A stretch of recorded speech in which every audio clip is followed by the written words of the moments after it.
कल हमने डिस्कस किया कि किस प्रकार से इंग्लिश जो थे उन्होंने हमारे यहाँ की ट्रेडिंग को, यहाँ की क्राफ्टिंग को, यहाँ के एग्रीकल्चर को किस तरीके से बर्बाद किया। एक बार दोबारा से मैं रिपीट कर दूंगा। देखिए, ट्रेड और हैंडीक्राफ्ट दो तरीके से बर्बाद हुए। पहला, यहाँ पे उन्होंने प्रोडक्शन बंद करवा दिया। दूसरा, जो यहाँ से माल जो अदर कंट्री में जाया करता था पहले, उसके ऊपर कस्टम ड्यूटी इतनी ज़्यादा लगा दी कि वो महंगा हो गया, और महंगा होने की वजह से लोग उसे खरीदते नहीं थे।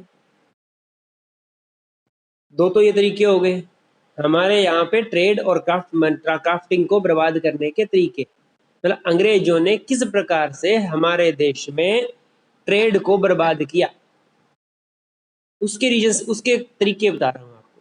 पहला रीजन, ये क्वेश्चन बनता है, पहला तरीका क्या था, उन्होंने क्या किया, हमारे यहाँ पे जो भी ट्रेडिंग थे उनको क्या, जो आपकी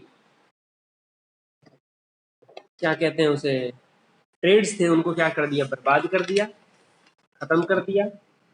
ठीक है। दूसरी, हैवी ड्यूटी लगा दी। जो यहाँ से माल जो एक्सपोर्ट हुआ करता था उसके ऊपर हैवी ड्यूटी लगा दी। ड्यूटी का मतलब समझते होगे ना, ड्यूटी का मतलब रेवेन्यू।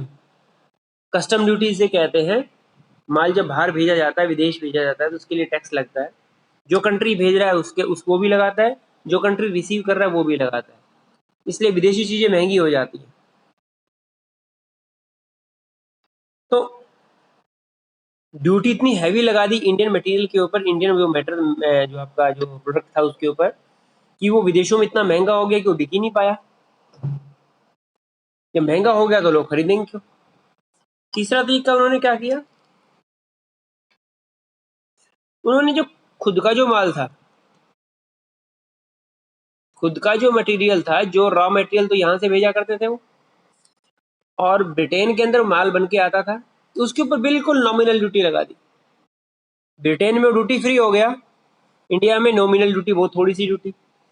इससे क्या हुआ, रेट सस्ता हो गया उसका, कंपेरेटिवली रेट क्या हो गया, कम हो गया। रेट कम होते ही उसकी डिमांड ज्यादा हो गई, मार्केट में फैल गया जी वो, लोग सस्ता माल खरीदने लगे। ये तीन तरीके थे जिससे उन्होंने क्या किया, हमारे देश की इंडस्ट्री को, हमारे देश के ट्रेड को और हमारे देश के हैंडीक्राफ्ट को बर्बाद किया। दूसरी चीज आती है, ये मैं बात कर रहा हूँ इकोनॉमिक काजेज की, ऑफ रिवोल्ट ऑफ 1857। दूसरा, कल्टीवेटर्स की बात करें, हम कल्टीवेशन की बात करें, कल्टीवेशन को उन्होंने किस तरीके से बर्बाद किया। पहली चीज, एक नई कैटेगरी को इंट्रोड्यूस कर दिया उन्होंने, जिसे जमींदार कहा गया। परमानेंट सेटलमेंट, रिवेन्यू कलेक्शन के जो तरीके थे उन्होंने बदले। उसमें उन्होंने जो कल्टीवेटर्स थे, फार्मर्स थे, उनका कोई ध्यान नहीं रखा, सिर्फ जमींदारों का ध्यान रखा।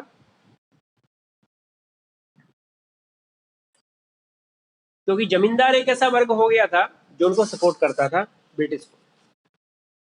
पहला तो जमींदारों के द्वारा शोषण हुआ। दूसरा, कल्टीवेटर जो थे उन लोगों के पास उनकी जो खुद की जमीन थी वो छिन गई। अब वो अपनी खुद की जमीन के ऊपर लैंडलेस फार्मर हो गए, उनको रिवेन्यू देना पड़ता था, और नॉन पेमेंट ऑफ रिवेन्यू के कारण उनको इविक्शन किया जा सकता था। जो जमींदार थे उनके पास पावर थी कि वो उनको वहां से हटा सकते थे। तीसरी कैटेगरी, जो दूसरी जो कैटेगरी उन्होंने पैदा कर दी, वो थी मनी लेंडर्स की। कई बार मानसून फेल हो गया, फसल नहीं हो पाई, और कोई रीजन था, तो उन्हें रिवेन्यू तो पे करना ही पड़ेगा, और उसके लिए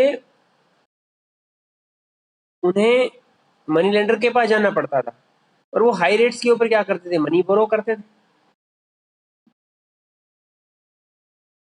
इस प्रकार से ये तो हो गया कल्टीवेटर्स को बर्बाद करना। अब कल्टीवेशन को उन्होंने कैसे बर्बाद किया।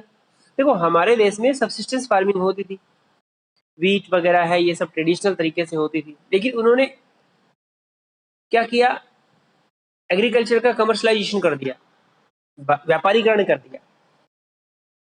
उन्होंने कैश क्रॉप जैसे कि जूट हो गया, ओपियम हो गया, कॉटन तो उगता था ही पहले से ही, आपका टी हो गया और इंडिगो हो गया, ये ऐसी कुछ फसलें थी जो उन्होंने कल्टीवेशन करवाई। और ब्रिटिश कंपनी जो थी वो क्या करती थी, इन मटेरियल्स को बहुत ही सस्ते रेटों पे, एक तो आपने पढ़ा होगा ना वो निज कल्टीवेशन, और आपका उसमें क्या था, ये सब चीजें ब्रिटिश जो थे उन्होंने इंडियन जो मटेरियल था उसको नॉमिनल रेट पे खरीदते और उनको कमर्शलाइजेशन, उनको एज ए ट्रेडिंग के रूप में वो क्या करते थे, बाहर बेचते थे। और प्रोडक्ट जो मटेरियल जो था तैयार होता था वो नॉमिनल ड्यूटी के साथ ही वापस इंडिया में आकर के बिकने आ जाता था। मतलब इन्होंने इंडिया को एक एग्रीकल्चर कॉलोनी के रूप में सेटअप कर दिया। ठीक है, हाँ जी। अब उसके बाद आता inhuman treatment meted out to indigo cultivators. हमारे देश में जो इंडिगो कल्टीवेटर थे उनके साथ अमानवीय व्यवहार जो हुआ वो भी एक बहुत बड़ा कारण था 1857 की रिवोल्ट का। The indigo trade was highly profitable to the Europeans and British planters. India के अंदर इंडिगो कल्टीवेशन अंग्रेजों के लिए बहुत ही बड़ा फायदे का सौदा था। आप ये नहीं मानेंगे, विश्वास नहीं करेंगे, बहुत से ऐसे यूरोपियन लैंडलॉर्ड्स, ब्रिटिश लैंडलॉर्ड्स जो वहां पे अच्छी खासी नौकरी छोड़ करके इंडिया आ गए थे इस बिजनेस के लिए, इंडिगो कल्टीवेशन के लिए। उन्होंने यहाँ पे जमीन हायर कर ली, या तो रेंट करके ली, या उन्होंने क्या कर लिया, खरीद ली लोगों से सस्ते रेटों में, और मजदूरों से क्या करवाया, काम करवाया उन्होंने। ठीक है ना। लेकिन उन लोगों के साथ उन्होंने बुरा व्यवहार किया। कुछ लोग ऐसे थे जिन्होंने क्या किया, जमीन रेंट और खरीद दोनों ही नहीं किया, ना ही खरीदी ना रेंट पे ली। उन्होंने क्या किया, जो आपके रेवती थे, रेवती, ठीक है ना, उन्हीं को क्या किया, कांटेक्ट करके दे दिया कि आपको हम साल भर का ये लोन ले, ये बीज ले, ये मटेरियल ले, ये आपका इक्विपमेंट ले, और हमारे लिए तू ओपियम उगा, ये सॉरी ये इंडिगो उगा के हमें दे। इस तरीके से उनको बेचारों को मजदूर बना के छोड़ दिया। The indigo trade was highly profitable to Europeans and British planters. However, the conditions under which the peasants had to work were far from being human.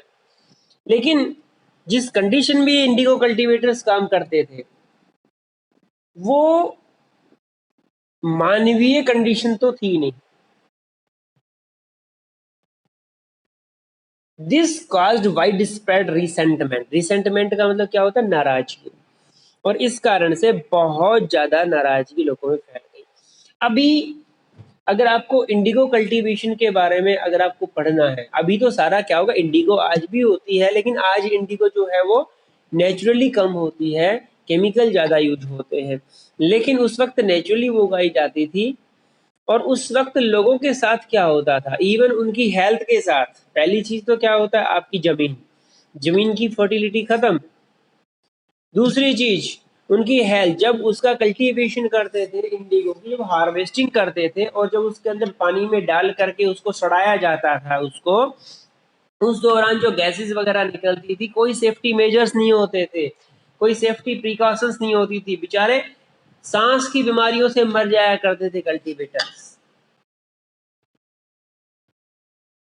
लेकिन किसी को कोई टेंशन नहीं थी, कोई भी जमीन की फर्टिलिटी के नाम पे, कल्टीवेटर्स जो है उनके प्रॉफिट के नाम पे एक पैसा भी इन्वेस्ट करने को तैयार नहीं था। सब चाहते थे, चाहे वो जमींदार हो, चाहे वो प्लांटर्स हो, चाहे वो यूरोपियन कोई भी आपका ट्रेडर हो, सब ये चाहते थे कि मैक्सिमम प्रॉफिट अर्न किया जाए without investing a single money.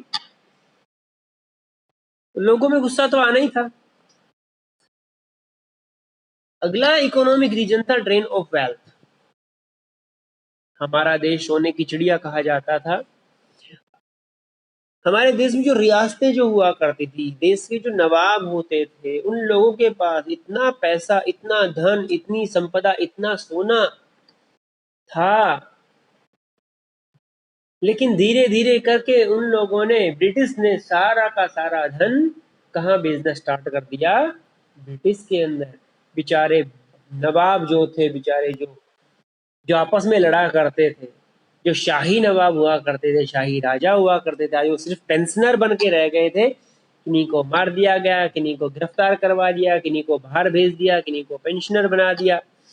वो बेचारे सिर्फ लाचारों की तरह देखते रहे।